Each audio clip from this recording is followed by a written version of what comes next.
ಇವ್ರು ಏನು ಮಾಡಿರಿ ಕಡ್ಲ್ಯಾಗ ಕೊತ್ತಂಬರಿ ಹಾಕಿರ್ರಿ. ಕೊತ್ತಂಬರಿ ಮಾರ್ಬೇಕಂತೇಳಿ ಅದೇನತ್ರ ರೇಟ್ ಡೌನ್ ಆಗಂತಲೇ ಏನು ಮಾಡಿರಿ ಕೊತ್ತಂಬರಿ ಕಾಳು ಆಗೋತಕ ಬಿಟ್ರಿ. ಈಗ ಮನೆ ಪುರ್ತಕ್ಕೆ ತಿನ್ನಕ್ಕೆ ಕೊತ್ತಂಬರಿ ಆಯ್ತು.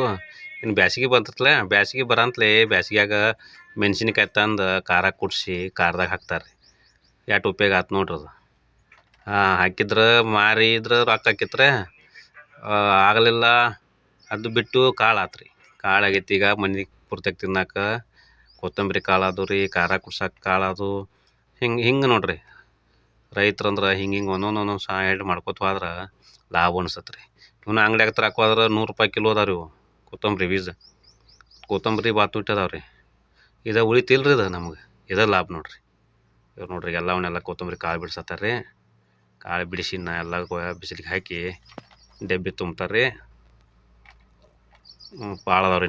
ಇನ್ನು ಸ್ವಲ್ಪ ಕಿತ್ಕೊಂತಾರತ್ತಾರೆ. ಇನ್ನು ಹೊಲ್ದಾಗ ಅದಾವು. ವರ್ಷಕ್ಕೆ ಹಾಕೈತೆ ನೋಡ್ರಿ.